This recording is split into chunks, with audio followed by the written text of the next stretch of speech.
Assalamualaikum warahmatullahi wabarakatuh. Saya Dr. Aulia Novemedita MPD dari Universitas Sriwijaya, Fakultas Keguruan Ilmu Pendidikan, Program Studi Pendidikan Sejarah. Hari ini akan menyampaikan pengajaran mengenai mata kuliah Pendidikan Sejarah.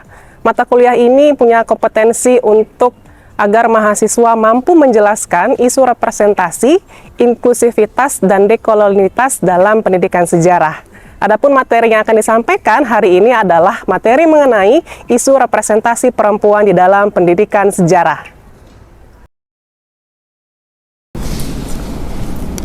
Assalamualaikum warahmatullahi wabarakatuh. Waalaikumsalam warahmatullahi wabarakatuh. Selamat pagi mahasiswa sekalian.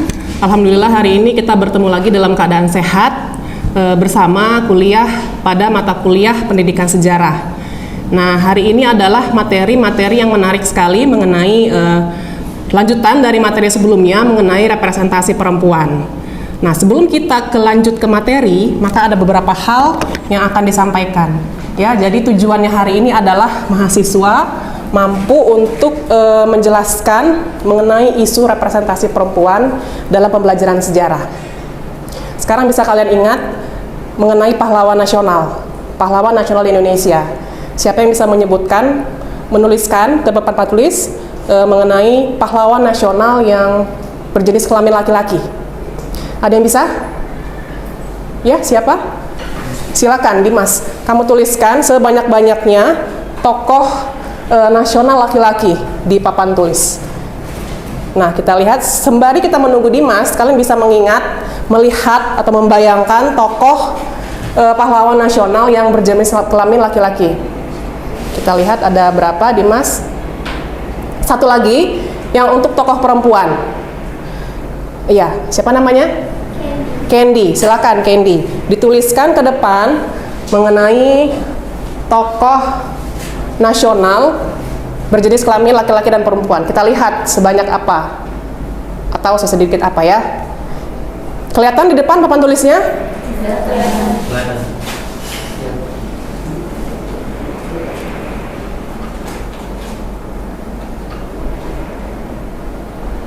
Ada Insinyur Soekarno, Dr. Andes Muhammad Hatta, Jenderal Sudirman. Tokoh nasional, tokoh lokal, pahlawan nasional ya.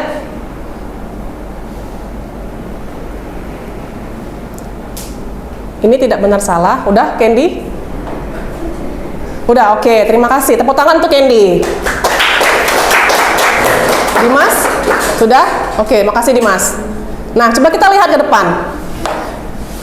Nama-nama tokoh pahlawan yang ditulis oleh teman kalian Candy dan Dimas. Kita lihat yang ini tokoh pahlawan perempuan ya. Yang pertama disebut apa ini Pak Hafiz? Cut Nyadin. Lalu ada Raden Ajeng Kartini dan Ratu Sinuhun. Lalu yang di tokoh laki-laki bisa dibacakan. Insinyur Soekarno, Jenderal Ahmad Yani. Oke, dari dua tokoh ini, siapa yang paling banyak? Laki-laki atau perempuan yang diingat? Laki-laki. Tokoh laki-laki, pahlawan nasional, laki-laki lebih banyak diingat dibandingkan tokoh yang perempuan. Kenapa? Kita pelajari hari ini. Itulah materinya mengenai isu representasi perempuan di dalam pendidikan sejarah. Kenapa tokoh perempuan lebih sedikit dituliskan dibandingkan dengan tokoh laki-laki? Lanjut ya. Nah, oke, kita perhatikan sama-sama di slide. Oh, nggak mau ya. Oke, ini ya, ini kompetensi kita. Kompetensinya tentang setelah mempelajari materi ini, mahasiswa mampu menjelaskan isu-isu dalam pendidikan sejarah. Salah satu isu yang sering kita bahas nih, isu itu kan kasus ya. Kenapa harus kita bahas? Karena sedikit. Yang kedua, materinya adalah isu representasi, inklusivitas, dekolonisasi dalam pendidikan sejarah. Nah, sub materinya ada representasi perempuan. Selanjutnya ini materinya. Nah, ini dia. Siapakah dia? Ini adalah Raden Ajeng. Ya. Ini? Oke, yang sebelahnya? Siapa yang di sebelah Megawati, Ibu Megawati? Ini, oh nggak kelihatan di sini ya. Belum kenal ya? Belum kenal. Baru lihat hari ini. Oke, baru lihat hari ini. Nah, kalau yang ini sebelahnya pasti kenal. Ya. Siapa? Megawati Soekarno Putri ya. Presiden Republik Indonesia. Satu-satunya presiden Indonesia yang perempuan. Nah, tapi kita nggak banyak tahu tuh soal yang Ibu Ruswo. Namanya adalah Ibu Ruswo. Ya. Apa kira-kira perannya dalam sejarah nasional Indonesia? Kenapa dia tidak banyak dikenal? Tapi dia penting dalam perjalanan revolusi fisik di Indonesia. Namanya Ibu Ruswo. Ya. Jadi ini Raden Ajeng Kartini, Ratu Sinuhun, Ibu Ruswo. Raden Ajeng Kartini dikenal karena apa? Angkat tangan. Siapa yang bisa? Silakan. Menerbitkan buku Habis Gelap Terbitlah Terang. Iya. Buku itu disponsori ya oleh siapa? Buku itu Habis Gelap Terbitlah Terang disponsori oleh atau didukung. Kenapa buku itu lahir? Karena oleh pemerintah Belanda. Ya, bagus, pemerintah Belanda. Jadi pemerintah Belanda punya misi kesetaraan pendidikan terhadap perempuan menggunakan tokoh Raden Ajeng Kartini. Makanya dia terkenal, jadi pahlawan nasional. Yang kedua, bukan tokoh nasional ya, tapi tokoh lokal. Siapa dia? Ratu Sinuhun, tokoh dari Sumatera Selatan, Kota Palembang. Sumatera Selatan lebih tepatnya. Kenapa? Apa yang dilakukannya? Candy? Membuat sebuah tulisan itu untuk membangun apa tuh namanya? Membuat kitab tulisan undang-undang Simbur Cahaya. Ya, undang-undang Simbur Cahaya. Ratu Sinuhun, masa Kesultanan Palembang. Yang ketiga tadi, Ibu Ruswo. Dia punya perannya nggak banyak dikenal. Perannya peran domestik. Jadi perempuan yang punya peran domestik itu tidak banyak dikenal. Contohnya Ibu Ruswo. Apa yang dia lakukan? Dia menyiapkan bekal makanan. Saat perang umum revolusi fisik, tentara kan butuh makan, butuh gizi kan, butuh asupan. Beliau yang menyiapkannya. Tapi kita nggak banyak kenal, karena biasanya peran perempuan yang lebih banyak dikenal adalah yang perempuan yang sifatnya seperti laki-laki, yang melawan. Nah, itu seperti laki-laki. Sifat apa namanya? Ada feminin, satu lagi sifat maskulin. Jadi perempuan yang lebih banyak dikenal adalah perempuan yang punya sifat maskulin. Ini contohnya. Sama presiden satu lagi, Megawati Soekarno Putri. Kenapa dia dikenal? Karena pemimpin. Jadi dalam sejarah Indonesia itu, kenapa perempuan representasinya sedikit dibandingkan laki-laki? Karena sejarah nasional kita lebih banyak melihat tokoh atau peran di bidang apa? Di bidang? Iya, perang, politik, militer. Iya kan? Sejarah nasional kita sejarah seperti itu. Isu-isu besar. Sedangkan yang representasinya, kerjaannya atau perannya di bidang domestik, contoh Ibu Ruswo memasak, menyiapkan makanan. Ada lagi contohnya di Jambi juga ada, tapi mereka tidak dikenal. Karena apa? Perannya di rumah. Contoh ibu kalian yang di rumah. Tidak banyak dikenalkan perannya, padahal sarapan disediakan oleh. Ya, lanjut ya. Saya harap begitu. Nah, inilah dia. Tujuannya kita belajar sejarah. Jadi sejarah itu kita melihat bahwa representasi perempuan dan laki-laki. Lihat di poin pertama, ini untuk membangun identitas diri. Yang kedua, untuk memahami perubahan. Yang ketiga, belajar dari pengalaman masa lalu. Jadi kita harus melihat masa lalu itu secara utuh. Tapi tidak semuanya yang dituliskan di dalam buku teks, buku yang kalian baca itu utuh. Di buku Sejarah Nasional Indonesia, buku Babon, ya 1 sampai 7, nggak semuanya ditulis. Yang ditulis adalah tokoh-tokoh politik. Lihat nih, coba lihat. Yang ditulis oleh Dimas ya, Insinyur Soekarno, perannya sebagai apa? Presiden, politik militer. Ya, lihat lagi Muhammad Hatta, Perdana Menteri, politik kan? Lihat lagi Jenderal Sudirman, apa lagi? Militer. Lihat yang ketiga, Jenderal Ahmad Yani, militer. Ki Hajar Dewantara. Ya, terakhir pula namanya. Ya kan? Lihat urutannya. Jadi memang sudah dibentuk bahwa narasi sejarah itu berkaitan dengan politik. Makanya kita selalu mengingat orang-orang politik, orang-orang yang bidang pemerintahan atau militer. Di mana perempuan? Karena perempuan jarang ditempatkan di bidang militer, politik. Dia ditempatkan di mana? Di mana ditempatkan? Perempuan sampai tidak dilihat. Di mana? Di dapur. Atau domestik, istilahnya domestik, di belakang. Nggak dilihat kan? Kenapa nggak dilihat? Itu menarik sekali untuk kita kaji. Kenapa begitu? Ini tidak untuk ini ya. Padahal semua peran itu setara. Domestik di publik itu setara semuanya. Publik tanpa domestik, publiknya nggak maju. Politik itu juga. Siapa yang mendampingi Soekarno? Siapa yang mendampingi Muhammad Hatta? Lalu juga Sudirman dan Ahmad Yani Ki Hajar Dewantara. Di belakangnya ada siapa? Ada kalian nih, perempuan semuanya. Tapi nggak dilihat. Kenapa? Dianggap tidak penting.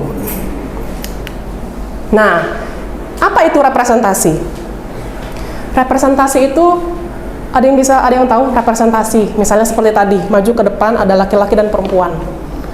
Kita punya Dewan Perwakilan Rakyat yang merepresentasikan rakyat. Jadi representasi itu artinya apa? Perwakilan, ya good, perwakilan. Representasi pun demikian, yang menggambarkan kita, ini ya tokohnya perempuan, untuk di dalam sejarah nasional Indonesia. Coba lihat, masih ingat dalam buku teks sejarah sekolah SMA masing-masing. Seperti yang tadi sudah kita bahas, lihat nih, tokohnya siapa? Perannya di bidang politik. Yang kedua, militer. Dan tokoh-tokoh lainnya, siapa dia? Presiden. Perempuan jarang dikasih tempat jadi presiden. Negara, pejabat penting, jenderal, pahlawan, tokoh perjuangan, mana yang lebih banyak? Tokoh perempuan nasional laki-laki atau perempuan? Iya, perempuannya kemana? Nggak dilihat. Kenapa? Karena sejarah Indonesia ini ditulis oleh dalam perspektif maskulin. Maskulin itu peran militer, politik. Perempuan kan nggak ada di situ kan? Nggak hadir dia di situ. Hadirnya di mana? Di domestik. Yang itu nggak dilihat. Apakah itu salah? Nggak salah. Nah, sekarang inilah tugasnya kita melihat representasi perempuan, terutama di buku teks sejarah. Apakah semua kelompok mendapatkan ruang yang sama dalam sejarah? Tidak. Seperti tadi Ibu Ruswo. Ibu Ruswo itu ada dalam buku teks. Tapi apa kalian mengenalnya? Tidak. Enggak. Baru kali ini tahu bahwa ada tokoh perempuan yang punya peran dalam bidang domestik. Dapur umum, masa revolusi fisik. Apakah di Palembang ada? Ada. Oke, lanjut ya. Nah, ini dia. Kalian bisa lihat ya, tuh di dalam ini. Jadi ada tokoh laki-laki, ada lebihnya banyak, dan perempuan sangat sedikit. Ini tidak representatif, tidak mewakili. Jadi kesetaraan, tidak adil dan setara. Karena ini tadi ya.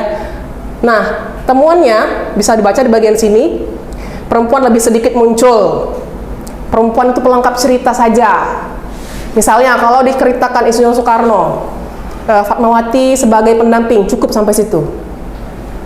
Kartini misalnya, padahal peran Kartini itu banyak banget. Nah, lihat gambar 11, ini tadi seperti yang ditulis oleh Candy ya. Ada Kartini, Cut Nyak Dien, Dewi Sartika. Kalian kenal semua tokoh ini? Pernah dengar? Pernah? Pak Dimas? Tokoh perempuan ini? Ada yang nggak dikenal? Ya, Rohana Kudus. Nggak kenal ya? Padahal tokoh nasional Rohana Kudus. Lebih kenal tokoh laki-laki kan? Nah, itulah sekarang kenapa kita perlu belajar ini. Kenapa? Kita lihat nomor 1 tadi. Kenapa Pak Apis? Representasi perempuannya sedikit. Karena berdasarkan historiografinya. Karena historiografi? Lebih dilakukan dari perspektif laki-laki. Ya. Karena peran kita untuk membentuk sejarah nasional, identitas negara itu dari peran politik. Nggak salah, tetapi mari kita sama-sama sekarang mengenal tokoh perempuan. Yang kedua, karena bisa dibaca yang kedua? Candy, kelihatan Candy? Ya, silakan Pak Angga. Sejarah lebih banyak membahas perang politik dan perebutan kekuasaan. Ya, politik, militer, kekuasaan, ada nggak perempuan di situ? Ada, kalaupun ada sedikit. Lebih banyak tokoh laki-laki. Yang ketiga, negara kita fokus pada politik dan negara. Lihat sekarang, saat ini. Kondisinya politik, militer, dan negara. Ya kan? Siapa semua tokohnya? Laki-laki atau peran maskulin. Oke, yang keempat, tokohnya lebih dominan laki-laki. Akhirnya perempuan kurang. Iya. Itulah guna sejarah, biar kita belajarnya kritis. Ini ada yang menarik satu, silakan buka alatnya, handphonenya, smartphone-nya. Silakan diakses ini, ya. Ini ada akun Instagram, bisa dibuka. Angga, ini Papis. Kalau nggak bisa, maju ke depan, boleh. Silakan diakses QR code itu dan lihat dalam isinya itu ada apa. Apa? Akunnya itu akun apa? Udah berhasil? Pak Dimas, bisa dibuka? Sudah terbuka semua akunnya? Itu akun apa? Ya, for her. Artinya untuk perempuan. Coba lihat postingnya apa aja, postingannya. Apa aja yang ada di unggahannya? Unggahan di situ. Malah Hayati, apalagi? Kusna. Kusna. Ya, siapa Kusna? Siapakah dia Kusna? Lihat Kusna. Ini yang tadi Kusna. Ibu Ruswo. Ruswo. Kusna. Dialah Kusna. Ya kan? Nah, jadi akun itu isinya adalah tentang menyampaikan informasi tentang perempuan, informasi-informasi yang tidak ada di dalam buku teks. Jadi itu ditampilkan di situ. Semua buku yang bercerita tentang perempuan. Oke, selanjutnya tadi ada di itu kita lihat. Nah, ya ini udah ya. Pindai QR code, lalu amati beberapa unggahan yang membahas tokoh perempuan dalam sejarah Indonesia. Contohnya tadi Hafiz, Ibu Kusna. Lalu nomor 3, jawab pertanyaan nomor 3 ya. Siapakah tokoh perempuan yang baru Anda kenal dari unggahan pada akun tersebut? Silahkan dilihat tokoh yang baru dikenal dan informasi baru apa yang baru diketahui. Setelah dibaca, dicari, diunggah, angkat tangan dan sampaikan informasi tentang apa dan atau tokoh perempuan siapa. Ada yang sudah Hafiz? Di sini Hafiz baru mengenal tokoh yaitu Ibu Kusna, alias nama aslinya Nyi Kusna Ruswo Prawiro Seno. Dan lebih kenalnya lagi, ibu ini pada masa pendudukan Jepang 1942 sampai 1945, Ibu Ruswo ini aktif dalam Fujinkai cabang Yogyakarta dan pembantu prajurit atau yang disebut biasa BPP, membantu para keluarga prajurit bangsa Indonesia. Dan pada masa revolusi fisik 1945 sampai 1949, Ibu Ruswo ini aktif menjadi koordinator di dapur umum yang menyiapkan pasokan logistik yang dibutuhkan prajurit Yogyakarta atau yang lebih dikenal di Magelang, Ambarawa sampai Semarang. Bersama suaminya, Ibu Ruswo ini mereka berperan sebagai kurir, yaitu menyampaikan pesan rahasia agar tidak diketahui oleh Belanda. Oke, makasih Pis. Tokoh yang tadi awal kita kenal sama-sama ya, Ibu Ruswo atau Kusnah nama aslinya, tapi lebih dikenal Ruswo dalam revolusi fisik di Yogyakarta. Artinya di setiap daerah yang punya revolusi fisik ada tokoh itu. Apalagi di Palembang ada nih. Ada yang tahu belum? Belum kan? Oke, kita lanjut ya. Siapa tokoh perempuan atau yang baru Anda kenal atau unggahan baru, informasi baru tentang perempuan? Ada yang mau coba lagi? Silakan membacakan unggahan postingan. Coba, oke. Siapa namanya? Latifah. Latifah, silakan Latifah. Latifah tuh baru tahu ada nama tokoh perempuan itu Rohana Kudus. Ternyata Rohana Kudus ini nama lahirnya itu Siti Rohana, Ibu. Dan Kudus itu adalah nama suaminya, yaitu Abdul Kudus. Rohana Kudus ini ternyata gemar membaca, terus suatu kebiasaan yang diperoleh dari keluarga, terutama dari ayahnya. Sejak kecil, Rohana telah banyak membaca buku, majalah, dan surat kabar. Surat kabar khusus perempuan yaitu surat kabar perempuan di alam Minangkabau. Dan sebelumnya pada tahun 1911, Rohana mendirikan sekolah kerajinan Amai Setia di tanah kelahirannya. Terus sekolah itu juga khusus untuk perempuan yang mengajarkan keterampilan seperti menjahit, merenda, dan baca tulis. Dan kecintaan dan keahliannya pada jurnalistik terus dibuktikan dengan keterlibatannya pada beberapa surat kabar.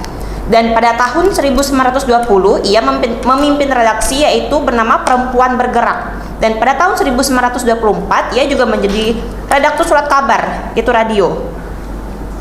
Oke, terima kasih Latifah. Jadi ada Ibu Ruswo dan Rohana Kudus. Ada lagi yang mau menyampaikan informasi baru? Oh, ternyata saya baru tahu nih. Ternyata di Jawa ada prajurit perempuan. Lihat, ada bukunya di situ ya. Chelsea, kelihatan nggak Chelsea? Prajurit perempuan Chelsea. Unggahan yang buku perempuan. Coba, apa tuh Chelsea keterangannya? Boleh disampaikan? Ocha. Ocha, maaf Ocha. Ya nggak apa-apa Ocha. Mirip sama Chelsea. Ini militer, bisnis, politik, pendidikan menjadi peran yang telah dilakoni sejak dulu terutama oleh perempuan Jawa. Peter Carey dan Houben menjabarkan bagaimana perempuan Jawa bukan hanya lembut tapi kuat dan perkasa. Yang menarik selain kisah Kendades dan lainnya, juga bagaimana keputren menjadi tempat bagi perempuan melestarikan budaya sekaligus pendidikan. Menjadi menarik ada pada kalimat bahwa di tempat itu kejujuran kerajaan dibesarkan dekat dengan ibu biologis atau ibu angkat. Keletakan antara ibu dan anak bukanlah mitos. Perempuan Jawa khususnya di keraton telah menerapkan begitu pula dengan kajian-kajian ilmiah mengenai pengasuh hubungan ibu dan anak. Opini yang terbentuk dari pengalaman pembaca buku ini justru meyakinkan bahwa perempuan, yaitu ibu, memang sungguh nyata, perkasa, dan mulia. Dari jiwanya itulah tumbuh generasi bak raja. Oke, good. Ada tokoh prajurit perempuan di Jawa, ya. Jadi menarik. Kita lihat bahwa tokoh perempuan itu penting.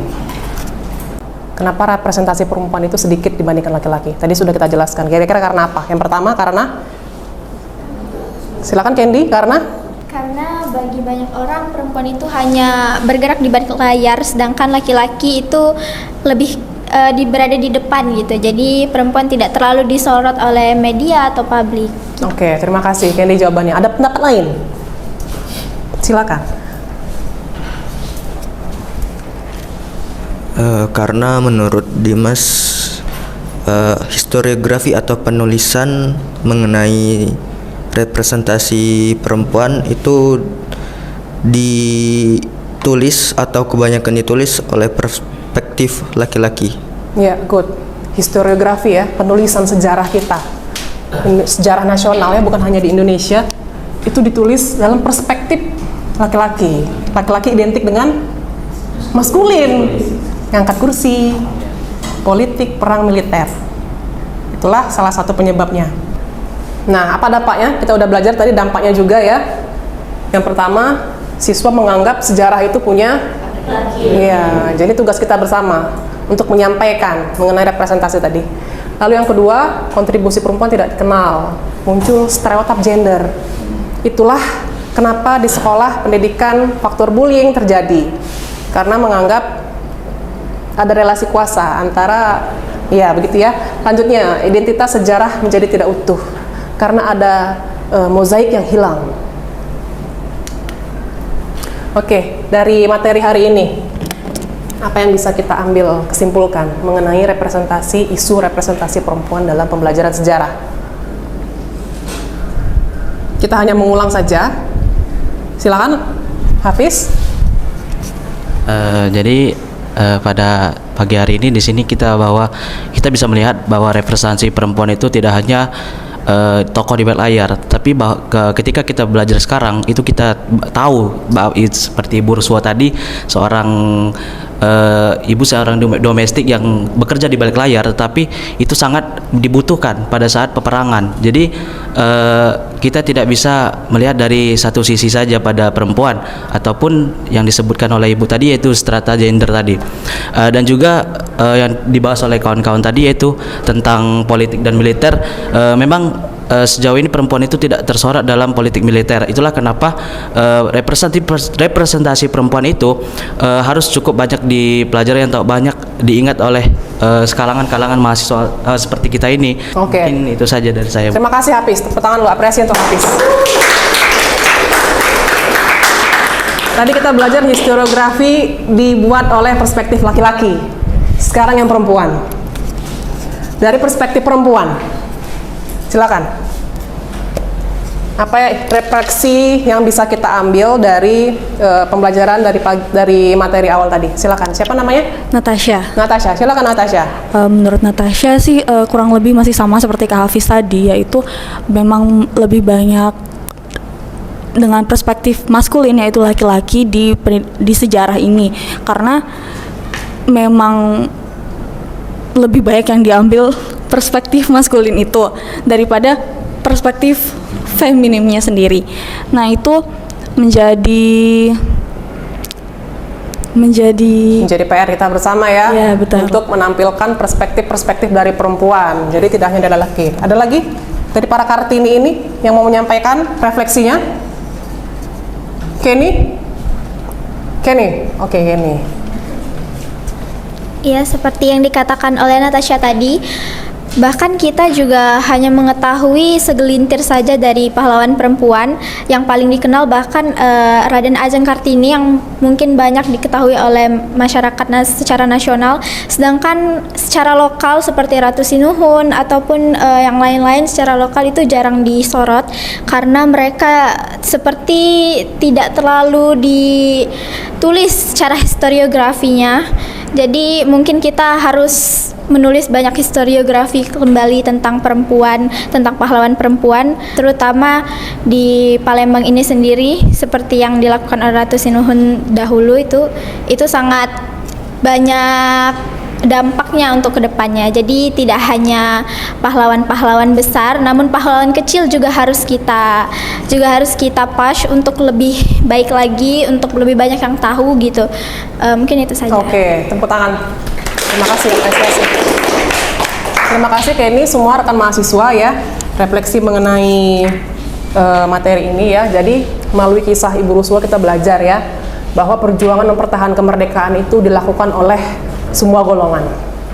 Memang yang terlihat memang golongan tertentu di bidang politik militer, tapi ada golongan lain yang kita lihat yang juga berperan. Semua itu harus tercatat dalam sejarah. Kalaupun nggak tercatat, kita tahu bahwa ada tokoh Ibu Ruswo, ada tokoh Rohana Kudus, ya, ada tokoh-tokoh perempuan yang lainnya.